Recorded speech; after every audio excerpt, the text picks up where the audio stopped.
Bills, Patriots meeting for the first time in 2024 in Week 16. We're getting ready for the game today on the Locked On Podcast Network.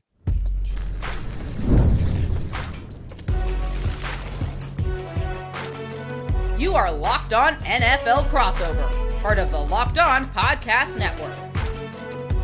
Your team every day.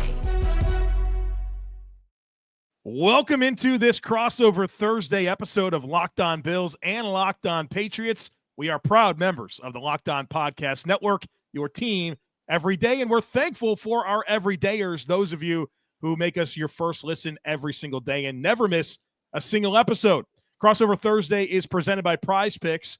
Go to prizepicks.com or download the app and use code LOCKEDONNFL to win $50 instantly when you play $5. I'm Joe Marino, host of Locked On Bills, joined by Mike DeBate, the host of Locked On Patriots. We're here to get you ready for Week 16's matchup, Sunday, 4:25 p.m. Eastern Time. Adjust accordingly between the Bills and the Patriots. We're going to give you the path to victory for both sides of the equation. We're going to talk Bills storylines, but we start by focusing in on the visiting New England Patriots. And Mike, I can't believe it's Week 16, and you and I are doing a crossover for the first time in 2024. Welcome in, my friend. Always an honor and a privilege to join you on the microphone, Joe. Truly one of the best in the business, professionally and personally, folks. I kid you not. Yeah, a little too late in the season to be getting our first one in, but you know what? The schedule makers made the decision. We roll with it, and I'm definitely happy to be here crossing the streams with you today, bud. Well, I know it's late, but I got to ask you this. Life without Bill Belichick, it's here, and the season is coming to an end. How are things different? How are they the same? Because obviously Jerod Mayo, a longtime understudy of Bill Belichick, and then phase 3 of the question, what's the vibe? What is everyone thinking about Bill Belichick being the head ball coach at the University of North Carolina? Well, to answer your question about Bill, I'll go from Bill's perspective. Bill's got to be loving it. I mean, he's got to be Thornton Mellon down there in University of North Carolina. You're going to see him walking through the streets of Chapel Hill wearing a robe. I mean, you know, this is really, I think, a good fit for Bill Belichick. Look, bottom line, I know there is a definite part of him that would love to be back in the NFL coaching next year, but football coaches love to coach, Joe. And I think that's exactly what he's going to get a chance to do at North Carolina. People are worried about what he's going to do with nil money, what he's going to do with the transfer portal. Look, Bill Belichick managed multi-million-dollar salary caps and had to deal with free agency for 20 years as GM here in New England. I think he's going to be able to figure it out, and I think he'll have people in place to help him. So from that perspective, it's a good fit for Bill in North Carolina. Now, here in New England, there are a lot of fans that are starting to miss Bill a little bit. They're starting to miss that hard edge that he gave. The vibe around New England right now is that maybe this team is a little softer than it needs to be at 3-11. Maybe there needs to be a little bit more gumption in the way this team operates to try to help salvage this season down the stretch. Got 2 games coming up against the Buffalo Bills, one of them coming up this Sunday, where Patriots fans would normally be looking at this and saying, this is a perfect opportunity for us to really spoil a special season in Buffalo. There's no vibe to that right now. A big portion of that is the lack of talent. We'll get to that, I'm sure, in a moment. But there also is, I think, that malaise that didn't exist here under Bill Belichick. So that is different. There's no question about it. What things that are the same, though, is I think the approach to how this team does business on the field, that do-your-job mentality, that team-first concept that you see is still pretty much intact here in New England under Jerod Mayo. I think he's done a good job of relating to the players, maybe a little bit better of a job in relating to the individual players than Bill did for the last couple of years that he was here because of his youth, his vibrance, and his ability to put the finger on the pulse of young America. So there is a lot of changes when it comes to the New England Patriots, but ultimately that core value still stays the same, comes from ownership at the top, and it still remains intact on the coach's bench. Yeah, I think you listened to the very first press conference with Jerod Mayo and realized that things were going to be very different, at least from the media perspective and how he interacted and commented. And I think from that perspective, while I think there's been some hits and misses along the way, it's been interesting to at least have some like personality and some clues that you can glean from speaking to the head coach of the New England Patriots. But obviously very different in a lot of different ways. And, you know, in some ways, the Patriots are meeting the expectation that a lot of people had, right? I mean, the over-under for wins this season, I think, was set around 4. So it's not that it's out of the realm of possibilities that this team is where they are. But you mentioned some of the talent issues, and man, there's been so many injuries, which gets us to the Drake Maye conversation. What have you seen from Drake Maye? What's going well? And what are the biggest areas for growth? And are you really getting a chance to assess him? As I studied New England in preparation for this conversation today, and of course, keeping up with them throughout the course of the season, they've used so many different players on the offensive line. There's been, a lot of different players in and out of the lineup in terms of skill players. Is this really a fair opportunity to assess Drake Maye? But through that, I still feel like there's a lot of positivity. Yeah, there is a lot of positivity when it comes to Drake Maye, Joe, and I think it's all in due time, and I think it definitely is all well-deserved. Look, Drake came in knowing that he was going to end up taking the reins of this team at some point this season. He definitely wasn't going to have a red shirt or a clipboard season all year long. Jacoby Brissett was always meant to hand the keys of the kingdom off to him. When he came in, a lot of fans were worried that we were going to see completely the Drake Maye that we saw in North Carolina. We knew the arm was going to be great. We knew the athleticism was going to be impressive. We knew he could roll out, make things happen, go off script. He's doing all that. But something that I think a lot of Patriots fans are pleasantly surprised to see is a poise, a wisdom beyond his years, an ability to take the game over when he needs to, or show a little bit of temperance in that gumption to always gun the ball down the field or take that big play. We're seeing him take the check down. We're seeing him be a lot more cerebral than I think a lot of Patriots fans believe. Now, when it comes to fundamentals and you talk about where there is room for improvement, yeah, I think you can definitely look at his fundamentals and say that his footwork still needs a little bit of work. There are times where his feet are not completely aligning with his eyes or his throwing motion. There are still opportunities for him to be able to grow into using the intermediate areas of the field and the short passing game. These are things that are all going to come with coaching and discipline. But in terms of his buy-in and in terms of his ability to be a strong leader on this team, Drake is already showing a wisdom beyond his years. So Patriots fans are excited about Drake Maye and him coming in. There's a good reason for it. Evaluation, very tough this year because he doesn't have a great supporting cast around him.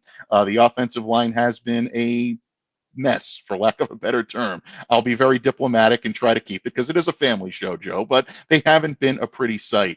The pass catchers around him have not shown prowess. His two best offensive weapons have been his tight ends, Hunter Henry and Austin Hooper, who have played well, but at the same time, you need guys to be able to help him out. And the running game has not got on track the way Patriots fans had hoped either. So all of this together does meld itself into a 3-11 football team. But again, Drake Maye's progression does give them hope for the future. Maybe not the immediate future, but maybe the distant future. Well, you mentioned Drake Maye. Part of the reasons for hope, I think the resources that exist for this operation moving forward with a ton of cap space at their disposal, with a lot of good draft capital. They're going to be picking early. They have the Falcons' 3rd-round pick. They're going to have potentially 5 picks within the top 100 or so, very close to it in this coming draft. And you look at Drake Maye as a building block. I think you look at Keon White and what he's done this year. You look at Christian Gonzalez. Who are some of the other names here as you start to think about the path forward? What is the nucleus? Who are those players maybe outside of the obvious Maye, White, Gonzalez that, fans from the Bills side of things should be aware of? Well, a guy that I always look to in terms of having a lot of potential, but again, not a great opportunity to showcase his skill set this year is a slot receiver, Demario Douglas. Demario is a very shifty, very smart, cerebral player in the short to intermediate areas of the field. He's not someone that's going to stretch it, but the Patriots have always loved to employ solid slot receivers. They've done so pretty much throughout the entirety of Bill Belichick's tenure here. So Demario is someone I would keep a sharp eye on. He can be a player to build on for the future. On the defensive side of the ball, cornerback Marcus Jones continues to be a guy that I think is a work in progress. I still believe he has an opportunity to be a solid slot corner in this league.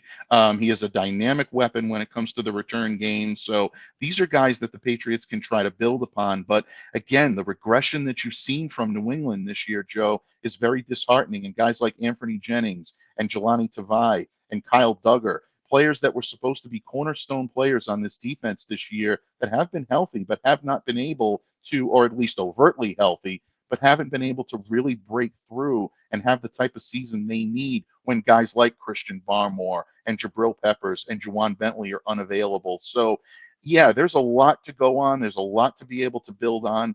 Obviously, Barmore is one of those guys that you're going to rely on, but his season sample is not exactly fair because of all the time he lost. Just a bad combination of the Patriots this year of guys that are either not playing up to potential or players that just have not been able to because of injury.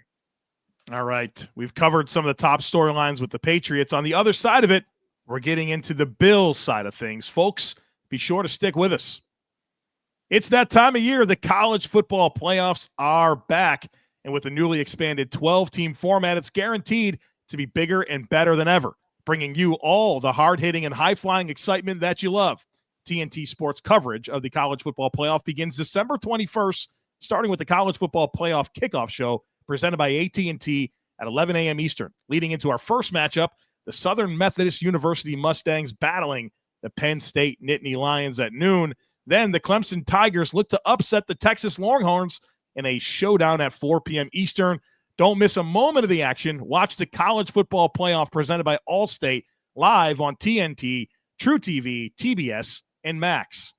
Time is our most precious commodity, so don't waste it scrolling through the same mind-numbing content for hours and hours. How can you spend it wisely to improve yourself?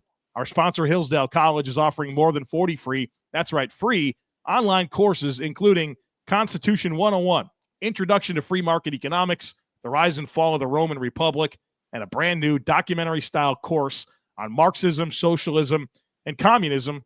All of Hillsdale's courses are self-paced, so you can start whenever and tune in wherever. Plus, you can go deeper with readings, quizzes, discussions, or just enjoy the lectures. Go right now to hillsdale.edu/lockedon to enroll. There's no cost, and it's easy to get started. That's hillsdale.edu/lockedon to register. hillsdale.edu/lockedon. All right, Mike Debate, your turn. What do you have? What are you curious about as it relates to the Buffalo Bills? Josh Allen, Joe. I mean, let's start off with the obvious. I mean, you lose arguably your top two offensive weapons this offseason in Stephon Diggs and in Gabe Davis. And everyone predicts that there's going to be a regression for the Buffalo Bills this year, myself included. I'm ashamed to admit that I did believe there would be a slight regression. I also did believe that the Bills would repeat as AFC East champions this year when we crossed the streams with John Butchko and Kyle Krebs way back before the season started. But at the same time, I did believe that it would be a little bit more of a growth pattern. But arguably, I think Josh Allen has been even better this year without obviously his top two weapons from a previous season. Josh is playing at such a high level. He's elevated his ability to not only go off script and make plays with his legs, which is something he's always had the ability to do, but I think he's become, in my opinion, one of the best, if not the best, pure pocket passer in the league, and also just one of the best cerebral quarterbacks in terms of decision making. What has the evolution of Josh Allen been like to cover for you and for Buffalo Bills fans to see, for the benefit of Pats fans that haven't had a whole lot to smile about when it comes to quarterback play until the second half of this season for the Pats? Well, Josh is having a great year. There's no question. I would argue it's his best year, and he's just been really, really efficient.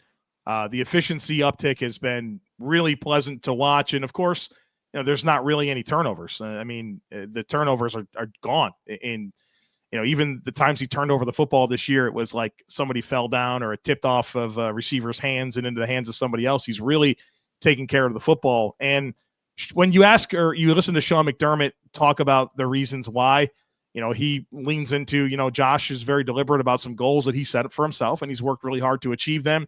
When you ask some of the players, they'll say, look, things are right for Josh Allen in his personal life. And, he's had some turnover with some of his own personal circumstances. But I think the thing that people need to be willing to acknowledge is that this football team, this offense, Josh Allen is better because Stephon Diggs isn't there.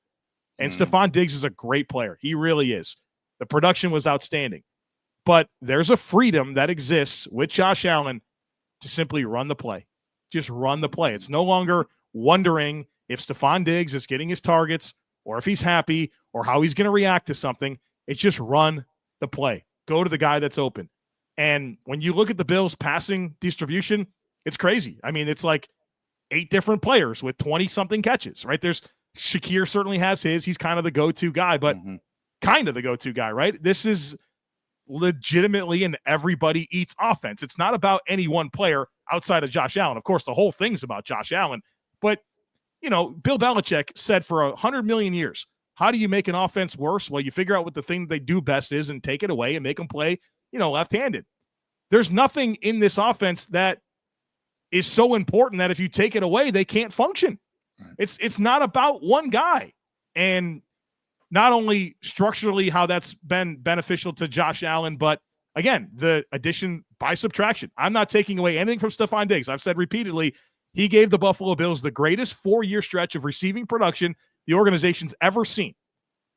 But the offense is better without him. And it's better without Gabe Davis because I think there was this false belief that Gabe Davis was an actual number 2 receiver in the NFL. Had the big game against Kansas City in the playoffs, broke all the playoff records, and everybody said that's the number 2 receiver. Well, not really. If you really watch him play, you can understand that he's a very limited football player that pretty much just wins with size and ball skills down the field. He's an incomplete route runner, can't really quickly separate, doesn't give you anything after the catch. And when you're trying to force that guy in as your number 2 receiver that can't take advantage of whatever Diggs commands, you're better because of you're better because those players are gone. And it's more this cerebral approach of, hey, you got 9, 10 players that you like to involve, get them going, play good offense, and keep 17 upright because he's the straw that stirs the drink. Very well said. And again, I think you're seeing such a diversity in the Bills offense that we haven't seen in a number of years. I always love to evaluate tight endage and tight ends and look at the job that guys like, Kincaid and guys like Knox are being able to do in tandem with each other. And that leads me quite nicely into my other question for you on the offensive side of the ball is this was always a team that looked at the run game as potentially either a liability or something that was kind of an afterthought. That is certainly not the case this year. James Cook has been phenomenal, and the impression that Joe Brady has put on this offense in terms of being able to balance not just the passing game, but balance it with a run game has really made this Bills offense so effective. How important has it been for Cook to step up and for Brady's type of play calling and play selection in terms of what this team does offensively? Certainly taking a lot off of Josh Allen as the sole catalyst for the offense. And, James Cook has been really productive. He scored a lot of touchdowns. I think he's got like 13 rushing touchdowns this year. Yeah. And it's nice for Josh Allen not to have to be the one plowing through everyone to score a touchdown. Now, Josh has got his touchdowns. That's part of the deal. But 13 for James Cook, that was the whole conversation with James Cook is, well, yeah, he'll catch the ball a little bit. He'll have some production, but the touchdown production won't be there. Well, okay, here it is. It's definitely there. The Bills are, I think, one rushing touchdown away from tying their franchise record for rushing touchdowns in a season. So the run game has been important. The Bills run the ball they're a pretty run-aggressive team. And I think for so long under Brian Daboll, this offense, when it came to the run, was, well, we have Josh Allen as our quarterback. We're going to spread the football out, and we're going to have good numbers, and we're just going to run the ball and when we need to. And that's fine. And running the football is oftentimes about math, right? How many players do you have blocking versus how many players they have in the box? But the reality is the offensive rushing attack took off when Aaron Cromer came in and actually added some schematical elements to what they do, right? They're very multiple. They run gap schemes. They run zone schemes. They love split zone, cutback. They have pullers all the time. They pull everybody. And so when you are no longer just, hey, we have good numbers, let's just run the ball, right? Like zone left, zone right. And you actually have some scheme and purpose behind it. It's amazing what can happen when you couple that with good box counts, right? And that's been a big reason why the Bills have been able to run the ball as efficiently as they have to complement what Josh Allen gives them in the passing game. Yeah, it could be a problem for New England, who is not as formidable against the run this season as they were last year. Once again, a regression on the Patriots defense. And that leads me quite nicely into my final question for you today, Joe. And we flip over to the defensive side of the ball for Buffalo. New England is kept up at night when they hear the word pressure, especially when it comes to quarterback pressure. And the Bills are capable of applying pressure, whether it be Greg Rousseau, whether it be A.J. Epinesa.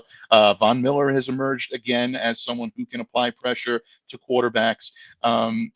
Drake Maye and that offensive line are going to have their hands full this weekend. So, for the benefit of Patriots fans, are those three the names that Pats fans should be zeroing in on when it comes to potential game wreckers for Drake Maye? Or are there other elements of this defense that you believe can give New England fits on Sunday? Well, I think Ed Oliver's a worthy name to invoke there as well as part of their rush plan.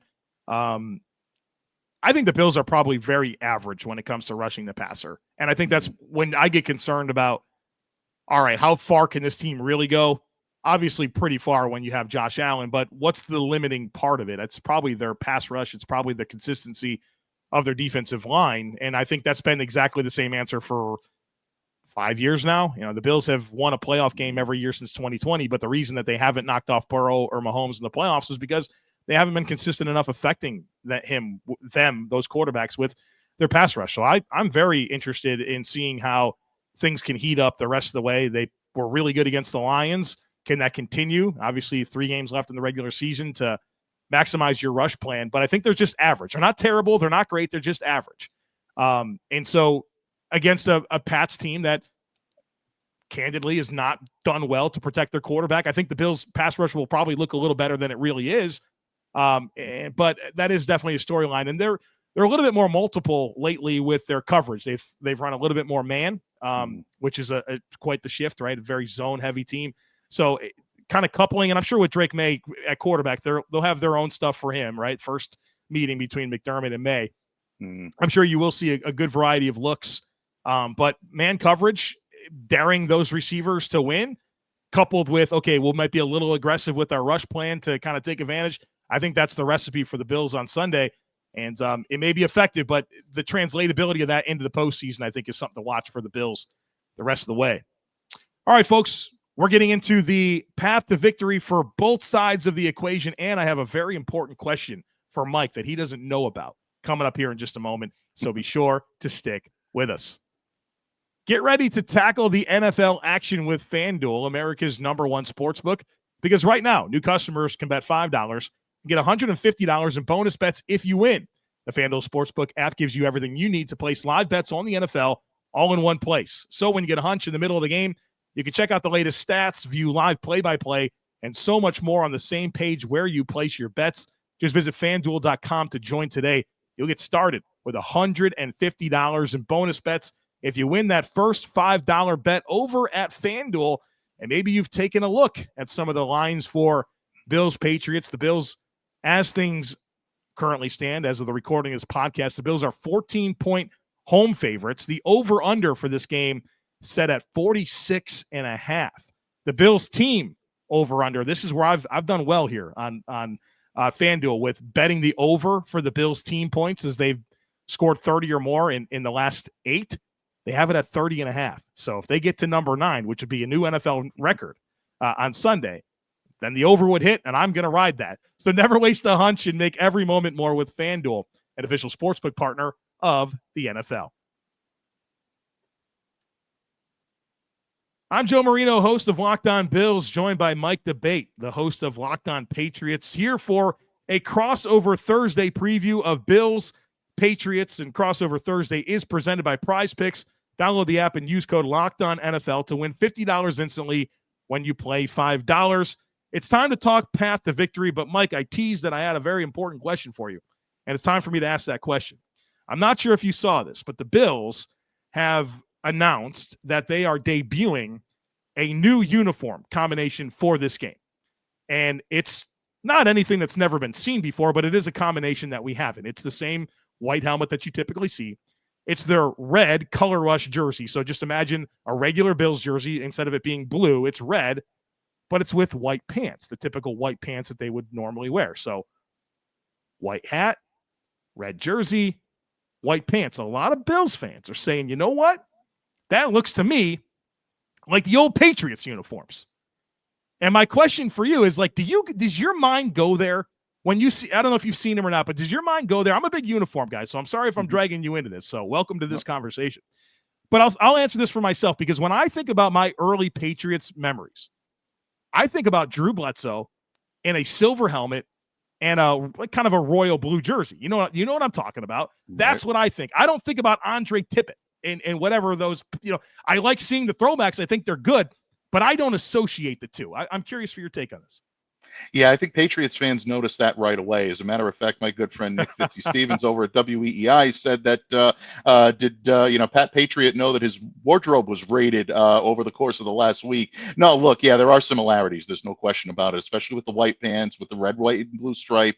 It is very reminiscent of the old Patriots uniforms. Those uniforms are revered up here in New England. Really? They are goated, for lack of a better term. Whenever there's a throwback, there's a different buzz, a different vibe when it comes to this New England team. And I, for one, am always surprised by it. First of all, I do think it's an amazing look. I really wish the Patriots would return to it because I think it's just the cleanest look and really such a great logo. Everything about it, I love from an aesthetic purpose what that logo brings. But not so many great memories in that uniform, other than a trip to the Super Bowl in 1986 that ended with a drubbing from the Chicago Bears, 46-10. Patriots didn't really start to form their image as the New England Patriots until that Flying Elvis logo and that silver helmet and those blue jerseys. And then, of course, the iconic Brady era, Belichick era jerseys that I know Bills fans know very well. Yeah, those are the ones. Yeah, exactly. I don't like those ones, Mike. You want to see them, get them out of here. Yeah. Nightmares, Mike.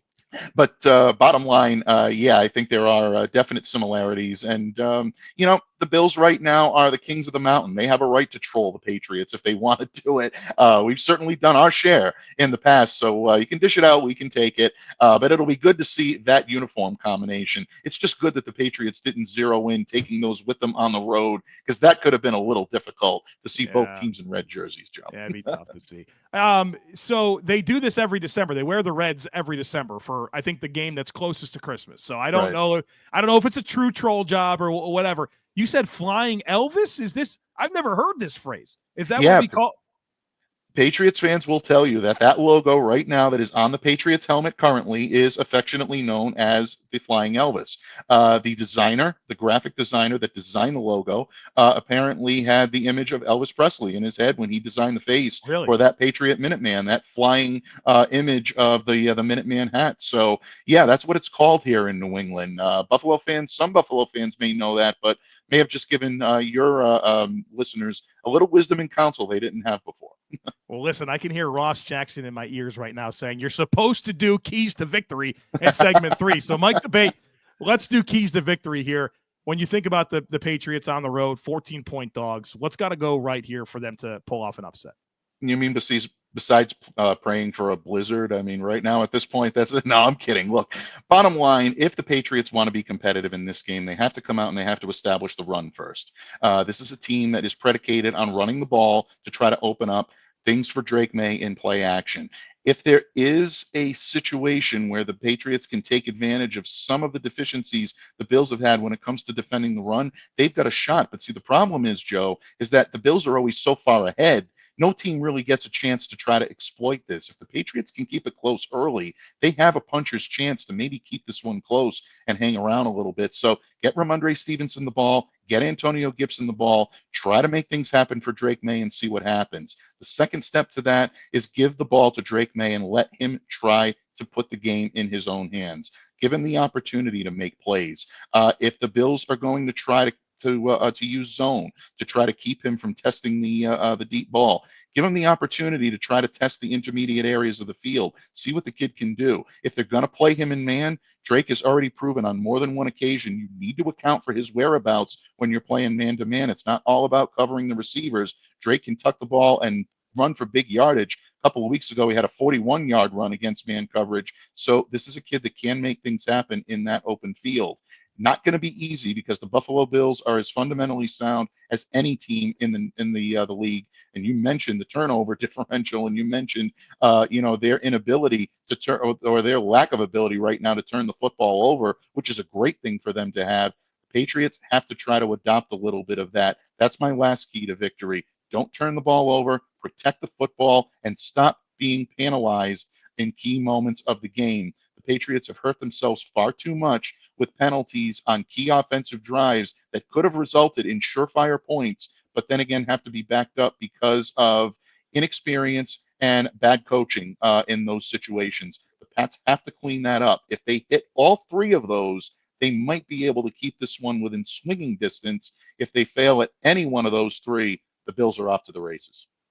I think you got the right idea, Mike, especially coming in with a run-heavy approach, shorten the game, keep Josh on the sideline. And the Bills are not a team that I think is very consistent with their run defense. So that I think is the right formula. For the Buffalo side of things, I think number one is not taking anything for granted.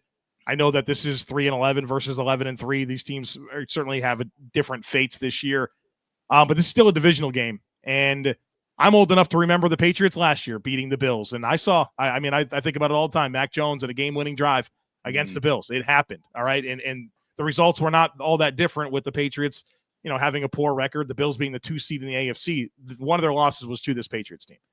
And look at the AFC North. The Browns not having a great year. They have 2 wins this year against division rivals in Baltimore and Pittsburgh, right? Like division games are just different. It's true. And I know that it's not Bill Belichick, but Jerod Mayo's been part of this for a long time. He knows McDermott. He knows the Buffalo Bills. So I don't think you can come into this game and take a single thing for granted. I think a champion's mindset is 1-0 and focus on the challenge that's ahead of you. The Bills are certainly in contention for the 1 seed. They have big-time aspirations. The only thing you can affect right now is this game on Sunday against the New England Patriots. So take nothing for granted. I think number 2 is to continue to take advantage of your full slate of weapons. And you have a 3-game runway right now, 2 against the Patriots, 1 against the Jets before the postseason.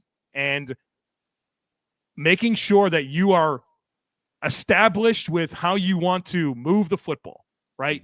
Again, you're not coming in. This isn't a scrimmage. This isn't 7-on-7. You're not trying things out. But this is your tune-up opportunity, if you will, to make sure that your offensive balance, and I don't mean run-to-pass ratio or target, I mean just the balance of how you want to be is leveled out, right? And I think you have an opportunity to make sure, okay, this is how we want to deploy Keon Coleman with Amari Cooper, with Dalton Kincaid, with Dawson Knox, with Khalil Shakir, with Curtis Samuel. They really haven't. There's a lot of players. There hasn't been a lot of games where they're all together at the same time, and they're all healthy finally. This is your runway to get it all clicking at its highest level going into the postseason. And then number 3, I think the Bills have to figure some things out on defense. And whether they want to use 3 linebackers, the Bills are very much a nickel defense that sometimes runs dime, right? Like 20% dime, 1% 3 linebackers, and the rest is nickel. And they showed last week against Detroit that they will run some 3 linebackers. If that's part of your mix and you're thinking about future dates with Kansas City or Baltimore or Pittsburgh, other heavy personnel teams, the Lions again down the road maybe, get your 3 linebacker stuff figured out. This is your chance to rep it.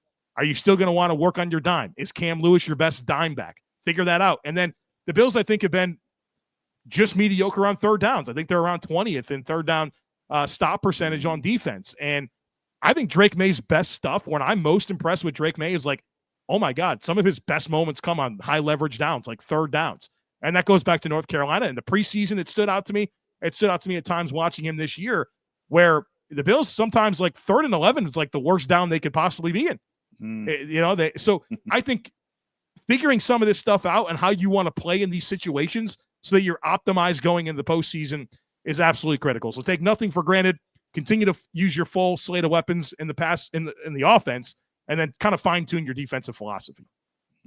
Very well said. And one thing that I will piggyback on, when you mentioned efficiency on third down, you're absolutely right. The Patriots can make things happen on third down when they give Drake Maye the opportunity to do so. They did not do so at any point in the game last week, and they were 0 for 6 on third down. If Buffalo's smart, they try to contain that, try to confuse the New England Patriots, keep them off balance. And if that happens, then it takes away a lot of Drake's ability to go off script. So could be some inside information there that might help Buffalo on Sunday. Not that they need any more of it. All right, Mike, debate. The good news is we get to do this again in 2 weeks. So absolutely. This conversation is over, but we have another one to come, obviously, in a couple of weeks, and certainly plenty of more coverage coming both on Locked On Bills and Locked On Patriots. So make sure you're dialed into both shows before and after the game. We'll make sure that you are covered. As always, we kindly ask that you share, subscribe, rate, and review. Have a great rest of your day, and we look forward to catching up with you again real soon.